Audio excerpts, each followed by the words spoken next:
University of Lucerne സ്വിറ്റ്സർലാൻഡില് post graduation കഴിഞ്ഞിട്ടുള്ള ഒരു വ്യക്തിയാണ്. അതേപോലെ തന്നെ YMCA ബെസ്റ്റ് ട്രെയിനർ ആയിട്ടുള്ള 2009 അച്ചീവ് ചെയ്തിട്ടുള്ള ഒരു വ്യക്തിയാണ്. India book of record 2024 achieve ചെയ്തിട്ടുള്ള വ്യക്തിയാണ്.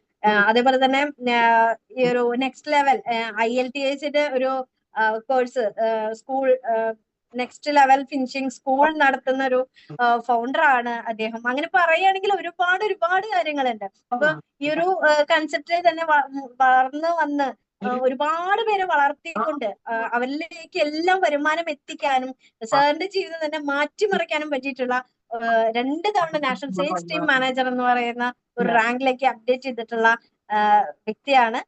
So please welcome Praveen sir to the screen. Thank you very much. വളരെ മനോഹരമായിട്ടുള്ള ഒരു BOP presentation. You guys deserving an appreciation. അപ്പം MC ആയിട്ടുള്ള സിയ മാഡവും അതുപോലെ തന്നെ നമ്മുടെ ജസീറ മാഡവും വളരെ മനോഹരമായിട്ട് നിങ്ങളുടെ രണ്ടുപേരുടെയും കർത്തവ്യങ്ങൾ പൂർത്തിയാക്കിയിട്ടുണ്ട്.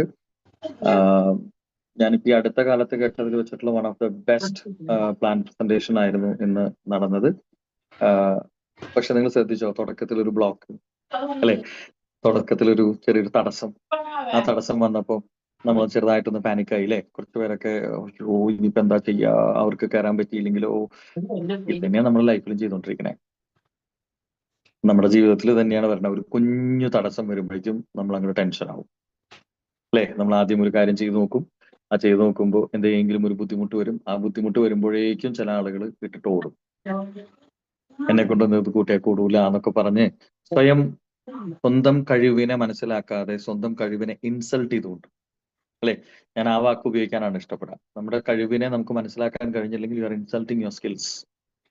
നമ്മുടെ സ്വപ്നങ്ങളെ നമ്മൾ ഇൻസൾട്ട് ചെയ്യാൻ, നമ്മുടെ കഴിവുകളെ നമ്മൾ ഇൻസൾട്ട് ചെയ്യാൻ, നമ്മുടെ പ്രതീക്ഷകളെ നമ്മൾ ഇൻസൾട്ട് ചെയ്യാൻ. അപ്പൊ അങ്ങനെ ഇൻസൾട്ട് ചെയ്യാതെ നമ്മൾ തന്നെ ഒന്ന് റെസ്പെക്ട് ചെയ്തുകൊണ്ട് നോക്കുവാണെങ്കിൽ നമ്മൾ ഈ ജീവിതത്തിൽ ഫേസ് ചെയ്യുന്ന ഒരു പ്രോബ്ലവും ഒരു പ്രോബ്ലം ആയിട്ട് മാറില്ല. ഞാൻ ഏറ്റവും കൂടുതൽ ജീവിതത്തിൽ ആരാധിക്കുന്ന ഒരു സെലിബ്രിറ്റിയാണ് നമ്മളുടെ ചാർലി ചാപ്ലിൻ. നിങ്ങൾ എല്ലാവരും കണ്ടിട്ടുണ്ടാവും. ചാർലി ചാപ്ലിൻ അറിയാത്ത ആളുകൾ ലോകത്തില്ലെന്നാണ് എനിക്ക് തോന്നുന്നത്. എല്ലാവർക്കും ചാർലി ചാപ്ലിനെ കണ്ടു കഴിഞ്ഞാൽ അപ്പൊ മനസ്സിലാവും. അദ്ദേഹത്തിന്റെ സ്റ്റൈലിലുള്ള ഒരു മീശ വെച്ചാൽ പോലും ആളുകൾ ഇതെന്താണോ ചാർലി ചാപ്ലിന്റെ പോലെയാണ്. അതേ ടൈപ്പ് മീശ വെച്ചിട്ടുള്ള ആളാണ് ഹിറ്റ്ലർ. പക്ഷെ പെട്ടെന്ന് ഹിറ്റ്ലറെ ആളുകൾക്ക് ഓർമ്മ വരണമെന്നില്ല, പക്ഷെ ചാർലി ചാപ്ലിനെ ഓർമ്മ വരും അല്ലെ. പെട്ടെന്ന് ആ ഒരു കോട്ടും ഒരു വടിയും തൊപ്പിയൊക്കെ വെച്ചിട്ടുള്ള ഒരു കോമാളി, എല്ലാവരെയും കളിയാക്കിയിട്ടുള്ള അല്ലെങ്കിൽ ചിരിപ്പിച്ചുകൊണ്ടുള്ള, ലോകത്തെ മുഴുവൻ ചിരിപ്പിച്ചുകൊണ്ടുള്ള ഒരു കോമാളി. എല്ലാവരുടെ മനസ്സിൽ കോമാളിയാണ് അദ്ദേഹം. പക്ഷെ അദ്ദേഹം പറഞ്ഞിട്ടുള്ള ചില വാക്കുകളുണ്ട്, ചില സെന്റൻസുകളുണ്ട്. അത് പറഞ്ഞുകൊണ്ട് നമുക്ക് തുടങ്ങാം. അദ്ദേഹം പറഞ്ഞിട്ടുള്ളതിൽ 2-3 കോട്സുകൾ വളരെ പ്രശസ്തമാണ്. അതിലൊന്ന് ഇതാണ്: എനിക്ക് മഴയത്ത് നടക്കാൻ ഭയങ്കര ഇഷ്ടമാണ്, ആർക്കും ഞാൻ കരയുന്നത് കണ്ടുപിടിക്കാൻ കഴിയില്ല. എങ്ങനെ? എനിക്ക് മഴയത്ത് നടക്കാൻ ഭയങ്കര ഇഷ്ടമാണ്, അങ്ങനെ മഴയത്ത് ഞാൻ നടക്കുമ്പോൾ ഞാൻ കരയുന്നത് മറ്റൊരാൾക്കും കണ്ടുപിടിക്കാൻ കഴിയില്ല. ഗംഭീര പോയിന്റ് അല്ലേ? എന്നുവെച്ചാൽ എന്താ? എന്റെ വിഷമങ്ങളെ മറ്റൊരാള് അറിയരുത്, അതുകൊണ്ട് I like to walk in the rain, nobody can identify my tears. ഗംഭീര കോട്ടല്ലേ? ഇതൊക്കെ പറയണമെങ്കിൽ എമ്മാതിരി ബുദ്ധി വേണോ അല്ലേ? അയാളെയാണ് നമ്മൾ കോമാളി എന്ന് വിളിച്ചത്. അടുത്ത സാധനം ഉണ്ടല്ലോ, എനിക്ക് ഏറ്റവും ഇഷ്ടപ്പെട്ട രണ്ടാമത്തെ അദ്ദേഹത്തിന്റെ കോട്ട്: ജീവിതത്തെ നിങ്ങളൊരു ഷോർട്ട്, എന്താ പറയാ, ജീവിതത്തെ ഒരു ക്ലോസപ്പ് ഷോട്ടിൽ നോക്കുവാണെങ്കിൽ, ക്യാമറയുടെ ഭാഷ അയാൾ പറയണേ, സിനിമയുടെ ഭാഷ അയാൾ പറയണേ, അയാൾ ഈ വീഡിയോസ് എടുക്കുന്ന ആളായതുകൊണ്ട് അയാൾ ആ ഭാഷയിലെ പറഞ്ഞ ഒരു ക്ലോസപ്പ് ഷോട്ട് എന്ന് വെച്ചാൽ വളരെ അടുത്ത് നിന്നുകൊണ്ട് ജീവിതത്തെ നോക്കിയാൽ അതൊരു ട്രാജഡി ആയിരിക്കും. പക്ഷെ ഒരു ലോങ് ഷോട്ടിൽ നിന്ന് നോക്കിക്കഴിഞ്ഞാൽ അതൊരു കോമഡി ആയിരിക്കും. നമ്മളൊരു പ്രശ്നത്തിനെ അതിന്റെ ഉള്ളിലോട്ട് ഇറങ്ങി വളരെ ക്ലോസപ്പിൽ നിന്ന് നോക്കിക്കഴിഞ്ഞാൽ അത് വലിയൊരു ഇഷ്യൂ ആയിട്ട് മാറും. ഇപ്പൊ ഇന്നത്തെ നമ്മുടെ ഈ വീഡിയോ ഓൺ ആക്കാൻ പറ്റാഞ്ഞത്, അല്ലെങ്കിൽ ഒരാള് കയറാൻ പറ്റാഞ്ഞത്, ഇതിനൊക്കെ ക്ലോസ് അപ്പ് ഷോട്ടിൽ നോക്കിയാൽ എന്തോ വലിയ പ്രശ്നമായിട്ട് മാറും. ഇപ്പൊ ഇത് ഭംഗിയായിട്ട് നടന്നു, BOP വളരെ കൃത്യമായിട്ട് നടന്നു. ഇനി ഒന്ന് ലോങ് ഷോട്ടിൽ നോക്കി ഇത് കോമഡിയാണ് അല്ലെ? ഒരാൾ പെട്ടെന്ന് ഗ്രൂപ്പിൽ നിന്ന് ഔട്ടാവുന്നു, തിരിച്ചു കയറാൻ പറ്റുന്നില്ല, 1000 പേര് ഇങ്ങനെ കയറിക്കൊണ്ടിരിക്കും, അപ്പൊ നമുക്ക് കയറാൻ പറ്റുന്നില്ല, അപ്പൊ ഇത് കോമഡിയാണ്. പക്ഷെ ആദ്യം നമ്മളിത് കണ്ടപ്പോൾ ഇത് ട്രാജഡി ആയി, ഭയങ്കര ടെൻഷനായി. ഇത്രയല്ലേ ഉള്ളൂ നമ്മുടെ ലൈഫിലെ പ്രശ്നങ്ങൾ. അപ്പൊ ഈ കൂട്ടത്തില് ഈ 1000 പേര് ഈ മീറ്റിംഗ് അറ്റൻഡ് ചെയ്യുമ്പോൾ എന്റെ മനസ്സിൽ വരുന്ന ഏറ്റവും വലിയ ഒരു തോന്നൽ എന്താണെന്നറിയോ? നിങ്ങൾക്കൊന്നും ഒരു പണിയും കൂലിയില്ലാതെ ഇരിക്കുന്ന ആളുകളാണെന്നൊന്നും അല്ല ഞാൻ വിശ്വസിക്കുന്നത്. ഒരുപാട് പണികൾ അറേഞ്ച് ചെയ്ത് മാറ്റി വെച്ച് നമ്മുടെ കമ്പനിയെ ഇഷ്ടപ്പെട്ട്, നമ്മുടെ ടീമുകളെ ഇഷ്ടപ്പെട്ട്, ഗസ്റ്റുകളെ ഇൻവൈറ്റ് ചെയ്തുകൊണ്ട് വളരെ മനോഹരമായിട്ട് BOP അറ്റൻഡ് ചെയ്യാൻ വന്ന ഈ 1000 പേർക്കും, എടാ ഇപ്പോഴും നോക്ക് ഒരൊറ്റ ആളെ ഇറങ്ങാതെ കാട്ടയ്ക്ക് നിൽക്കുകയാണ് നമ്മൾ ഇപ്പോഴും 1000 പേരായിട്ട്. ചില മീറ്റിങ്ങുകളൊക്കെ തുടങ്ങിക്കഴിഞ്ഞാൽ 1000 പേര് തുടങ്ങിക്കഴിഞ്ഞാൽ കുറച്ചങ്ങോട്ട് കഴിയുമ്പോഴേക്കും അത് 300 400 500 അല്ലെ, ഇങ്ങനെ കുറഞ്ഞു കുറഞ്ഞു പോകുന്ന കാണാം. ഇവിടെ നമുക്ക് ഇടയ്ക്ക് ഇങ്ങനെ ഒരെണ്ണം അപ്പോഴേക്കും അടുത്ത ആളുകൾ 1000 പേര് കട്ടയ്ക്ക് നിൽക്കുക. അപ്പൊ അതിന്റെ അർത്ഥം എന്താ വെച്ചാൽ ഇത്രയും ആളുകൾ അവിടെ വെയിറ്റിംഗ് ആണ്, അല്ലേ? അത്രയും ആളുകൾ വെയിറ്റിംഗ് ആണ്, ഇതിലോട്ട് കയറാൻ വേണ്ടിയിട്ട് പറ്റില്ല. അപ്പോഴേക്കും ഏതെങ്കിലും ഒരാളുടെ നെറ്റ് കട്ടാകുമ്പോഴേക്കും അപ്പോഴേക്കും അടുത്ത ആൾ കയറി. അപ്പൊ വീണ്ടും 1K എന്നിട്ട് ഇങ്ങനെ കട്ടാക്കി നിൽക്കുക. അതപ്പോ 99 ആയി, ഇപ്പൊ കയറും, ഇപ്പൊ വീണ്ടും 1K ആയിട്ട് മാറും. അപ്പൊ വിഷയം 1K ആയി. അപ്പൊ ഞാൻ പറഞ്ഞു വന്ന പോയിന്റ് എന്താ വെച്ചാല്, ഇഷ്ടം പോലെ അവസരങ്ങൾ ഉള്ള, അല്ലെങ്കിൽ എല്ലാറ്റിനും റീപ്ലേസ്മെന്റ് ഉള്ള ഒരു ലോകമാണ്. ചില ആളുകൾക്ക് ഒരു തോന്നലുണ്ട്, ഞാൻ അങ്ങോട്ട് പോയി കഴിഞ്ഞാൽ ഇവിടെ വേറെ ഒന്നും നടക്കൂല, എനിക്ക് ശേഷം പ്രളയം എന്നുള്ളൊരു ചിന്താഗതി. എനിക്ക് ശേഷം പ്രളയം, ഞാനില്ലെങ്കിൽ ഒന്നും നടക്കൂല. ഒക്കെ വെറുതെ തോന്നുക. ഇതിലിരിക്കുന്ന നമ്മൾ ഓരോരുത്തർക്കും, ഈ 1000 പേർക്കും റീപ്ലേസ്മെന്റ് ഉണ്ട്. അപ്പം ഈ ഒരു തോട്ടിൽ നിന്നാണ് എനിക്കും ഇങ്ങനെ ഒരു ബിസിനസ് ഒക്കെ ചെയ്യണം എന്നൊക്കെയുള്ള ഒരു ആഗ്രഹവും കാര്യങ്ങളൊക്കെ തോന്നിയത്. അപ്പം എനിക്ക് നിങ്ങളുടെ അടുത്ത് പറയാനുള്ളത് ഇത്രയേ ഉള്ളൂ. ചിട്ടയായ ഒരു പരിശ്രമത്തിലൂടെ നിങ്ങൾക്ക് വിജയിക്കാൻ പറ്റും. ഇതിൽ 2 വിഭാഗം ആളുകളാണ് ഈ മീറ്റിംഗ് അറ്റൻഡ് ചെയ്തുകൊണ്ടിരിക്കുന്നത്. ഒന്ന്, എന്റെ കൂടെ കാട്ടയ്ക്ക് നിന്ന് വർക്ക് ചെയ്യുന്ന ഒരു കൂട്ടം ആളുകൾ ഈ ഗ്രൂപ്പിലുണ്ട്. ഒന്ന്, രണ്ടാമത്തെ ഗ്രൂപ്പ് ഏതാണെന്ന് വെച്ചാൽ ഇനി എന്റെ കൂടെ കട്ടയ്ക്ക് നിന്ന് വർക്ക് ചെയ്യാൻ പോകുന്ന ഗസ്റ്റുകളുണ്ട്. 2 കൂട്ടുകാരോടും എനിക്ക് പറയാനുള്ളത് വളരെ സ്നേഹത്തോടെ ഇത്രയേ ഉള്ളൂ. അധ്വാനിക്കാൻ തയ്യാറാണോ? നമ്മുടെ സ്വപ്നങ്ങളെ കീഴടക്കാൻ തയ്യാറാണോ? This is a right platform. അതിനകത്ത് ഒരു സംശയമില്ല. പക്ഷേ മെനക്കെടുണ്ട്. ഇതൊരു ഈസി മണി മേക്കിംഗ് പ്ലാറ്റ്ഫോം ആണ് എന്ന് കരുതിയിട്ട് ആരെങ്കിലും വന്നിട്ടുണ്ടെങ്കിൽ not your cup of tea. ഇത് നിങ്ങൾക്കുള്ളതല്ല, അല്ലേ? ഞാനിങ്ങനെ ഈ കമ്പനിയിൽ കൊണ്ടുവരുന്നു, നാളെ തന്നെ കോടികൾ എന്റെ അക്കൗണ്ടിലോട്ട് വരുന്നു, അങ്ങനെ ആ കോടികൾ വെച്ച് ഞാൻ വലിയ BMW, ബെൻസും ഹെലികോപ്റ്ററും കപ്പലൊക്കെ വാങ്ങുന്നു, അങ്ങനെ ഞാൻ വലിയ സംഭവമാകുന്നു എന്ന് ചിന്തിച്ചിട്ട് ആരെങ്കിലും വന്നിട്ടുണ്ടെങ്കിൽ I am really sorry, this is not for U.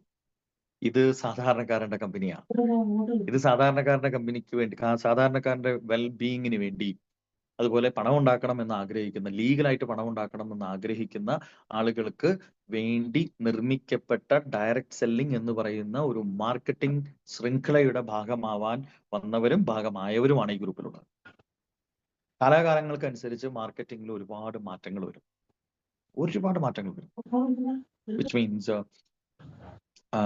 Marketing ശൈലികൾ മാറിക്കൊണ്ടേയിരിക്കും. അങ്ങനെ വന്ന ഒരു മാർക്കറ്റിംഗ് ശൈലിയാണ് ഡയറക്റ്റ് സെല്ലിംഗ് ഇൻഡസ്ട്രി എന്ന് പറയുന്നത്. ഇത് 2 ഐഡിയയിലാണ് ഈ ഇൻഡസ്ട്രി നിലനിൽക്കുന്നത്. 2 ഐഡിയ ആണ് ഇതിന്റെ ബാക്ക് ബോൺ. ഒന്ന്, ലിവറേജ് ആണ്. ഒറ്റയ്ക്ക് വഴിവെട്ടി വരാൻ ഇതിനകത്ത് ഒരാൾക്കും സാധിക്കില്ല. അങ്ങനെയൊക്കെ ആരെങ്കിലും നിങ്ങളെ തെറ്റിദ്ധരിപ്പിച്ചിട്ടുണ്ടെങ്കിൽ അതൊക്കെ അവരുടെ അറിവില്ലായ്മയാണ് എന്ന് തിരുത്തി പറയേണ്ടി വരും. ഒറ്റയ്ക്ക് ഒരാൾക്കും, ഞാനിതാ ഇപ്പം ഞാൻ നോക്കുമ്പം, ഇപ്പൊ കഴിഞ്ഞ ദിവസം ഞാൻ എന്റെ ID തുറന്നു നോക്കി, ഞാൻ കണ്ടത് എന്താണെന്ന് വെച്ചാൽ ഒരു സൈഡില് 1,25,00,000 SV ആയിട്ടുണ്ട്, ഒരു സൈഡില് 34 ലക്ഷം SV ആയിട്ടുണ്ട്. അപ്പം ഒരു സൈഡില് 1,25,00,000 എന്ന് വെച്ചാൽ 12.5 മില്യൺ ആളുകൾ SV-യുടെ സെയിൽ എനിക്ക് ചെയ്യുന്നുണ്ട്. പക്ഷെ ഇത് തുടങ്ങിയത് ഒന്നേന്നാണ്.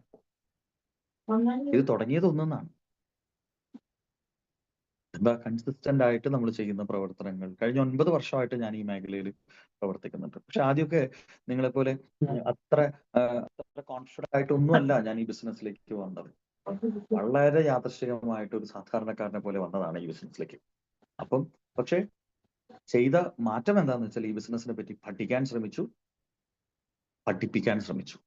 പഠിപ്പിക്കുന്നതിലൂടെയും നമുക്ക് പഠിക്കാം, അല്ലെ? മറ്റൊരാൾക്ക് ഇത് പറഞ്ഞു കൊടുക്കുന്നുണ്ട്. അപ്പൊ ഈ 2 ഐഡിയ എന്താന്ന് പറഞ്ഞാൽ, ഒന്ന് ലിവറേജ് ആണ്, the other one is duplication ആണ്.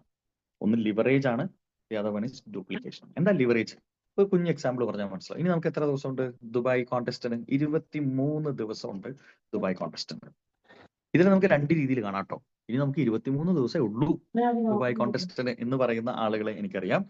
ഇനി 23 ദിവസം കൂടി ഉണ്ട് എന്ന് പറയുന്ന ആളുകളെയും നമുക്ക് ഈ ബിസിനസ്സിൽ കാണാം. പക്ഷെ ഞാൻ കാണുന്നത് മറ്റൊരു രീതിയിലാണ്. നിങ്ങളുടെ ടീമിൽ നിങ്ങൾക്ക് 10 പേര് ഉണ്ടെങ്കിൽ അവർക്കും 23 ദിവസമില്ലേ? അവർക്കും 23 ദിവസമില്ലേ? അങ്ങനെയെങ്കിൽ ഈ 23 ഇൻറ്റു 10 എന്ന് പറഞ്ഞാൽ 230 ദിവസം ഉണ്ട് ഇനി. 10 പേരുള്ള ഒരു വ്യക്തിയാണെങ്കിൽ നിങ്ങൾക്ക് ഇനി 230 ദിവസം ഉണ്ട്. നിങ്ങളുടെ 23 കൂടി അതിന്റെ കൂടെ കൂട്ടണം എന്ന് മാത്രം. 230 പ്ലസ് 23 ഇതാണ് ഇനിയുള്ള ദിവസം. 10 പേരുള്ള ഒരാളാണെങ്കിൽ. 100 പേരുള്ള ഒരാളാണെങ്കിൽ 2300 ദിവസം ഉണ്ട് ഇനി. ഇതാണ് ഇതിന്റെ കാൽക്കുലേഷൻ. ഇതിനെ വിളിക്കുന്ന പേരാണ് ലിവറേജ്. ഈ ലിവറേജ് വെച്ചിട്ടാണ് നമ്മൾ ഈ ബിസിനസ് മുന്നോട്ട് കൊണ്ടുപോകുന്നത്. അപ്പം അധികം നീട്ടിക്കൊണ്ട് പോകുന്നില്ല. ഇന്ന് എന്തായാലും ഡിലേ ആയിട്ടുണ്ട്. അപ്പം എനിക്ക് നിങ്ങളുടെ അടുത്ത് പറയാനുള്ളത് ഇത്രയേ ഉള്ളൂ. ഇനി രണ്ടാമത്തെ ആശയം, അത് ഞാൻ പറഞ്ഞില്ലല്ലോ. രണ്ടാമത്തെ ആശയം എന്താ? ഡ്യൂപ്ലിക്കേഷൻ ആണ്. യഥോ രാജ തഥോ പ്രജ. നമ്മൾ എന്ത് ചെയ്യുന്നോ അത് തന്നെയായിരിക്കും നമ്മുടെ കൂടെയുള്ള ടീമും ചെയ്യുക. അപ്പം ടീമിന് നിങ്ങളെ മാതൃകയാക്കാൻ തോന്നിക്കുന്ന രീതിയിലുള്ള പ്രവർത്തനങ്ങൾ കാഴ്ചവെക്കാൻ നിങ്ങൾ തയ്യാറാവുകയാണെങ്കിൽ നിങ്ങൾ ജയിക്കും. ഇന്ന് വളരെ ഹാപ്പിയാണ് ഞാൻ. കാരണം എന്താ അറിയോ? ഇന്നലെ ബോച്ചയുടെ കയ്യിൽ നിന്ന് ഒരു 2 പവന്റെ ഒരു സ്വർണ്ണ കോയിൻ സമ്മാനമായിട്ട് വാങ്ങാൻ പറ്റി. ഓണസമ്മാനമായിട്ട്. നമ്മുടെ കമ്പനിയിലെ NSTMമാരായ 4 പേർക്കും ചെയർമാന്റെ ഒരു സർപ്രൈസ് മെസ്സേജ് വരികയും എനിക്കൊരു ഒരു വോയിസ് ആണ് അദ്ദേഹത്തിന്റെ വന്നത്. ഞാൻ ഞെട്ടിപ്പോയി.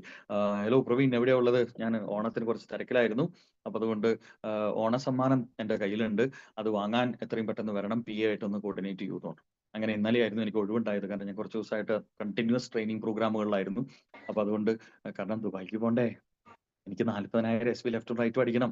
അപ്പം അതടിച്ചാലേ ദുബായി പോകാൻ പറ്റുള്ളൂ. അപ്പൊ അതിന് വേണ്ടിയിട്ടുള്ള ഓട്ടത്തിലായിരുന്നു. ടീമുകളെ കാണുന്നു, ട്രെയിനിങ്ങുകൾ നടത്തുന്നു, അങ്ങനെയൊക്കെ പോകുന്നതുകൊണ്ട് കുറച്ച് തിരക്കായി പോയി. പക്ഷെ ഇന്നലെ നമ്മുടെ എറണാകുളത്തുള്ള ബോൾഗാട്ടിയിലുള്ള ഹയാത്തിൽ വെച്ചിട്ട് ബോച്ചയുടെ കയ്യിൽ നിന്ന് ആ 2 സ്വർണ്ണ കോയിൻ ഓണസമ്മാനം, എനിക്ക് ആദ്യമായിട്ട് ആ ഓണത്തിന് ഇത്രയും വലിയൊരു സമ്മാനം കിട്ടണേ. ഞാൻ വേഗം നെറ്റ് എടുത്തിട്ട് അടിച്ചു നോക്കി ഒരു പവന് എന്താ വില എന്ന്. 90,000 രൂപ എന്ന് കേട്ടപ്പോൾ വളരെയധികം സന്തോഷമായി. ബോച്ചേനെ കെട്ടിപ്പിടിച്ച് റൂമ കൊടുക്കാൻ തോന്നി. കാരണം ഓണത്തിന് 1,80,000 രൂപ വില വരുന്ന ഒരു ഓണസമ്മാനം, അത് 4 NSTMമാർക്കും ഒരുപോലെ കൊടുക്കാൻ പറ്റുന്ന ഏത് മാനേജ്മെന്റാ ഇവിടെ ഉള്ളേ? ഇതൊക്കെ ചെയ്യാൻ പറ്റും. ഞാൻ കാൽക്കുലേറ്റ് ചെയ്തപ്പോൾ ഏതാണ്ട് ഒരു 8 ലക്ഷം, ഒരു 7 ലക്ഷത്തി ചില്ലാനം രൂപ ഓണത്തിന് സമ്മാനം കൊടുക്കാൻ, ലീഡേഴ്സിന് സമ്മാനം കൊടുക്കാൻ കഴിവുള്ള ഏത് മാനേജ്മെന്റാ ഈ നാട്ടിലുള്ളേ? ഇതൊക്കെയാണ് ഫിജിക്കാർട്ടിന്റെ പവർ. ഇതൊക്കെയാണ് ഫിജിക്കാർട്ടിന്റെ മാനേജ്മെന്റിന്റെ പവർ. അദ്ദേഹത്തിന് ഇപ്പൊ എന്തിന്റെ കേടാണ് ഈ 8 ലക്ഷം രൂപ അല്ലെങ്കിൽ ഏതാണ്ട് 8 ലക്ഷം രൂപ ഇതിനു വേണ്ടി മുടക്കേണ്ട കാര്യം എന്താ ഉള്ളത്? നമ്മുടെ പ്ലാനിലുള്ളതല്ല. നമ്മുടെ പ്ലാനിൽ അങ്ങനെ ഓണസമ്മാനം കൊടുക്കണം എന്നില്ല. നമ്മുടെ പ്ലാനിൽ അങ്ങനെയുള്ള ഒരു നിർബന്ധങ്ങളും ഇല്ല. പക്ഷെ അദ്ദേഹം നോക്കിയപ്പോ, കഴിഞ്ഞ ഒരു മാസത്തെ സെയിൽ നോക്കിയപ്പോ വലിയ മാറ്റങ്ങൾ കാണാൻ തുടങ്ങിയപ്പോൾ അദ്ദേഹത്തിന് വലിയ സന്തോഷമായി. ആ സന്തോഷത്തിൽ അദ്ദേഹം പ്രഖ്യാപിച്ചതാണ് ഈ സമ്മാനം. അപ്പം വലിയ സന്തോഷത്തിലൂടെയാണ് പോയിക്കൊണ്ടിരിക്കണേ. ഫിജിക്കാർട്ട് വലിയ ഉയരങ്ങളിലേക്ക് എത്തും. ആ ഉയരങ്ങളിലേക്ക് എത്തുമ്പോൾ അത് മറ്റുള്ളവരുടെ അച്ചീവ്മെന്റ് പറയാനുള്ള വേദിയാകാതെ സ്വന്തം അച്ചീവ്മെന്റ് പറയാനുള്ള വേദിയാക്കി മാറ്റണമെങ്കിൽ ആത്മാർത്ഥമായിട്ട് പണിയെടുക്കുക തന്നെ വേണം. അതിന് സർവേശ്വരൻ നിങ്ങളെ അനുഗ്രഹിക്കട്ടെ എന്ന് മാത്രം പ്രാർത്ഥിച്ചുകൊണ്ട്, നിങ്ങളെ ഇൻവൈറ്റ് ചെയ്ത നിങ്ങളുടെ ലീഡേഴ്സിനോട് ചോദിച്ച് ഇന്ന് തന്നെ പ്ലാൻ ചെയ്യുക. ഞാൻ എന്തായാലും ഉണ്ടാവും ദുബായ് ട്രിപ്പിന്, അതിനകത്ത് ഒരു സംശയവുമില്ല. 23 ദിവസം കൊണ്ട് ഇനി ദുബായ് ട്രിപ്പ് അടിച്ചേ അടങ്ങുള്ളൂ. അതൊരു വാശിയാണ്. അത് അടിച്ചിരിക്കും എന്നുള്ള ലക്ഷണങ്ങളൊക്കെ കാണാൻ തുടങ്ങിയിട്ടുണ്ട്. എനിക്ക് വെറും 40,000 SB ലെഫ്റ്റും റൈറ്റും മാച്ച് ചെയ്താൽ മതി. അത്ര ഈസിയാണ് പരിപാടി. അപ്പം 80,000 SB പുതിയത് വെക്കണം. പക്ഷെ നടക്കും. അതിനു വേണ്ടിയിട്ടുള്ള ശ്രമവും അതിനു വേണ്ടിയിട്ടുള്ള ഓട്ടമാണ്. നമ്മൾ പരിശ്രമിച്ചാൽ നടക്കാത്ത എന്താ ഉള്ളേ അല്ലെ? അപ്പം ഞാൻ എന്തായാലും ദുബായിക്ക് ഉണ്ടാവും. അത് കൺഫേം ആണ്. ഞാനത് ഓഫീസിൽ പറഞ്ഞിട്ടാ വന്നിട്ടുള്ളത്. പറഞ്ഞിട്ടടിക്കുന്ന ആളുകളല്ലേ നല്ല കളിക്കാർ. ക്യാരം ബോർഡ് കളിക്കുമ്പോൾ കണ്ടിട്ടില്ലേ, നമ്മൾ ആ വൈറ്റ് ഇതാ പോകുന്നു, ആ പോക്കറ്റിലോട്ട് പോകുന്നു, ഈ പോക്കറ്റിലോട്ട് പോകുന്നു, പറഞ്ഞിട്ടല്ലേ അടിക്കാം. മറ്റു കളി അറിയാത്തവന്മാർ എന്താ ചെയ്യുക? ഒറ്റ അടി അടിച്ചിട്ട് വീണ എന്നൊക്കെ ചോദിക്കും അല്ലേ? എന്നിട്ട് ഭാഗ്യം ഉണ്ടെങ്കിലേ വീണു എന്നൊക്കെ പറയുള്ളൂ. പക്ഷെ ഇത് ഞാൻ പറഞ്ഞിട്ട് അടിച്ചിട്ടുള്ളത്. ഞാൻ മാനേജ്മെന്റിനോട് പറഞ്ഞിട്ടുണ്ട്, പാസ്പോർട്ടിന്റെ കോപ്പി ഇപ്പൊ തന്നെ അയച്ചു തരുന്നു, ടിക്കറ്റ് ബുക്ക് ചെയ്തോളൂ, അതിനകത്തൊന്നും ഒരു വിഷയമില്ല, ഇത് അടിച്ചിരിക്കും എന്ന് പറഞ്ഞിട്ട് രംഗത്ത് ഇറങ്ങിയിട്ടുള്ള ആളാണ്. അപ്പൊ അതുകൊണ്ട് അതിന്റെ കുറച്ച് തിരക്കാണ്. ടീമുകളുടെ കൂടെ തന്നെ ഉണ്ടാവും. അപ്പൊ ഞാൻ ഉണ്ടാവും എന്നും നിങ്ങളുടെ കൂടെ നിങ്ങൾ സപ്പോർട്ട് ചെയ്യാനായിട്ട് എന്ന് ഉറക്കെ പ്രഖ്യാപിച്ചുകൊണ്ട് I wish you all the success. ഏറ്റവും മനോഹരമായ ഒരു ഫിജിക്കാർട്ട് ലൈഫ്, ഏറ്റവും മനോഹരമായ ഒരു ഫിനാൻഷ്യൽ ഫ്രീഡം ആസ്വദിക്കാൻ നിങ്ങൾക്ക് സാധിക്കട്ടെ എന്ന് ആത്മാർത്ഥമായിട്ട് ആശംസിച്ചുകൊണ്ട് എല്ലാവർക്കും ശുഭരാത്രി.